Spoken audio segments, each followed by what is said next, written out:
لكن مع الوقت لما ابتديت اقول للناس حتى اصدقاء او الناس اللي بتقابلني ان انا عامل عمليه زراعه شعر، فيقولوا لي لا ما تهزرش، فين ده؟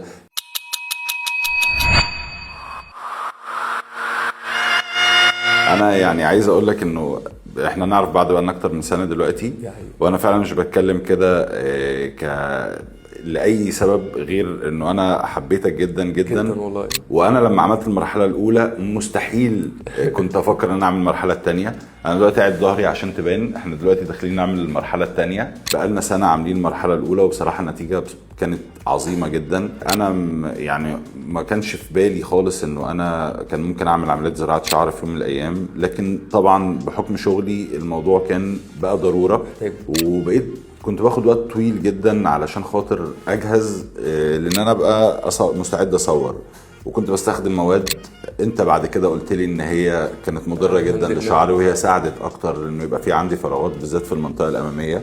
فاحنا جربنا من سنه ان احنا نعمل المرحله الاولى، وبصراحه فرقت معايا جدا في الشغل ونفسيا وحتى في الشكل، وبقيت متحمس جدا ان انا اعمل المرحله الثانيه يا رب. فانت قول لي بقى احنا هنعمل ايه؟ احنا النهارده يعني هناخد من كذا حته، هناخد من كذا منطقه، هناخد من الدقن ومن الراس، وهناخد من الصدر احتمال. كده كده الموضوع سهل وبسيط جدا، اسهل من المره الاولانيه. يعني المره الاولانيه مشكلتها في ان انت اول مره تخوض تجربه، فالموضوع مخيف شويه، بتبقى انت متوتر شويه. اول ما بنبدا العمليه بتلاقي الدنيا هديت وتلاقي الموضوع عادي. بيبقى فيه شويه يعني حاجات تخوفات كده في الاول، خصوصا احنا عدينا بيها برضو.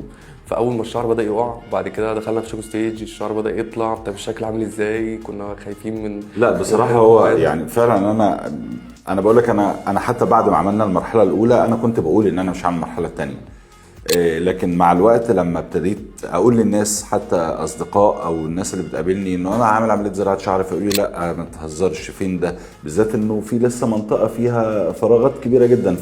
طب انت عامل، طب امال دي مش معموله ليه؟ لا اكيد ده مش معمول، لكن الحقيقه انه ده معمول بقاله سنه، والصور طبعا معاك، انت تقدر، انت معاك كل الادله يعني.